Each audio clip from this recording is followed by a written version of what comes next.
This is Beverley Lyons with Keith Jack. Hey! How are you? Good, you? I'm good. Where's your multicoloured, technicoloured coat? You'll never believe it. From Joseph. I actually got my Joseph coat in the car. Have you? It's outside in the car. Why didn't you bring it in? Because I'm leaving it in the car. John's not letting me. Don't know about that. I'm sure at some point we'll be able to tempt it. Whether it's in this interview or whether it will be in the next instalment, who knows? You never know. Okay, we'll see what we can do. Right now we're in Tesco. We're in Tesco Springburn. In Springburn, and you used to work in Tesco, Yep. which is why you're kind of doing a tour of Tesco's. Yeah, I used to work in Tesco in Dalkeith, and that's why when we brought the album I decided to do a Tesco tour. Excellent. It'll be fun. Now, you weren't a shelf stacker, were you? No, I was a trolley dolly to start with, and then I went on to checkouts and then the self-service machines where you just kind of skive all day. Is that higher in the echelons of what you can do in Tesco? You go up in levels. Next I was going to be a manager and then take over the world and then something else. Excellent. So do you get major respect when you come into Tesco's around the UK? Sometimes it's quite funny. Some of the staff come up to you and say, oh, well done and everything, but most of the time it's when I go back to my old Tesco, they're like, how you doing? Give me a cuddle and all that kind of stuff. It's quite funny. Very nice. So right now, busy times for you. Yep. You've come off the back of the Joseph tour, and you've now released your first album. Yes, my debut album came out on Monday and it's called This Time.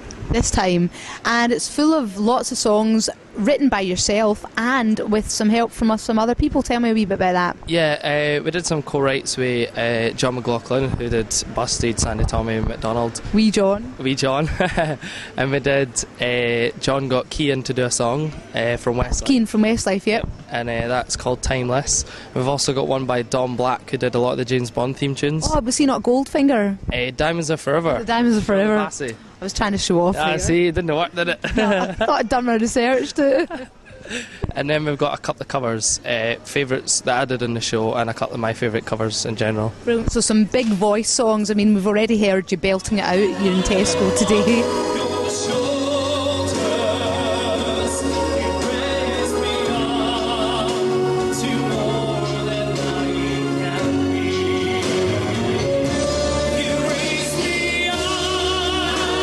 What's your favourite tune?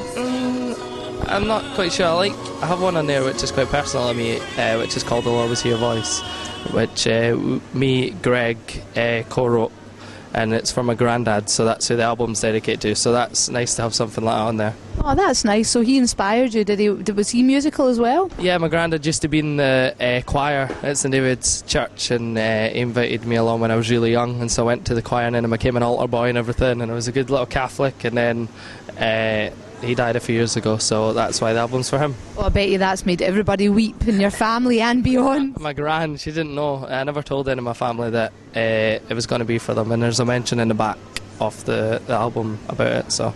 That's nice. Nice boy. It's a nice boy. Anyway, okay, so we've got that happening, and then also, I mean, tonight, for example, I mean, today you've got these Tesco dates, Yep. 2 of them, and then tomorrow I think you've got another couple, Yep. and tonight you're doing a couple of charity bashes for cancer as well. What's that all about? It's my manager John. He got me involved with cancer, for breast cancer, a big charity tonight, and cancer for prostate cancer, but we got kind of double booked, so we're running from one to the other to get back. Will you get your dinner at any? We get our dinner at the breast cancer one, and we have to jump in a taxi to go to the other one and then come back again. Excellent. And I think you're going to be auctioned off at the breast cancer one, are you? Yeah, I got told this the other day that I'm going to be auctioned off. I don't know what the auction's for. I don't know what I'm getting auctioned for, but we'll see. You could end up in some dodgy lair, being abused in some way. Well, it's quite funny because we auctioned off my album and a couple of tickets the other day, and they went for like £250, so I'm hoping I go for more than my tickets, so fingers crossed. I'm sure you will, Keith. The full package of Keith Jack. So the thing is, right, I've also found out about this song that's been doing the rounds on the internet. In fact, I believe at one point it got the 8th most hits on YouTube, and it's a duet between you and Kylie Minogue. Now, what's that all about? I mean, is that real? No, it was a bit cheeky. I recorded one of the songs for my album, which never made it on the album, and Greg Freer, one of the producers that worked on the album, decided to take Kylie's old version in my version and put them both together. Splice it up. Yeah, and then somebody threw it on YouTube, so it's a bit funny. But it's, yeah, when John said it was on YouTube. Was it not originally a Prefab Sprout song as well? I think it was, yeah. John shaking his head there. Look, yeah, see, done my research this time. Good, definitely. Good. So the thing is, what's Kylie Minogue saying about this? I don't know. It was just a bit. Put the cat amongst the pigeons. It was just a bit fun, really, that they did, and I heard it, and I did have a good laugh. And then I've heard that they're trying to maybe see what Kylie says about releasing it to get raise some money for charity. So we'll see. That would be breast cancer as well. Yes.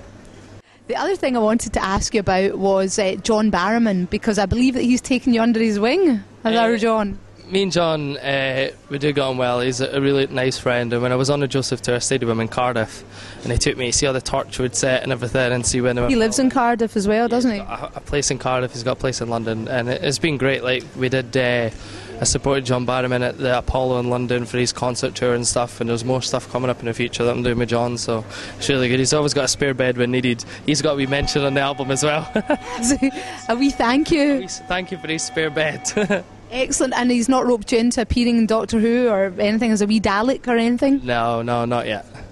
You never know. If Kylie can do it. I know, there you go. There's the link. Right, and John Barrowman, you'll never go on tour or anything with him, will you? Or no. Is that in the offing? No, probably not. His next album's coming out in about a month's time and stuff, and we had some stuff to do with that, but just have to wait and see. Okay, well, we'll wait and see it. Thank you very much, Keith Jack. Enjoy Tesco. Are we going to go shopping now? Yeah, I need to get pineapple. Excellent. Oh yeah, pineapple, because it's good for your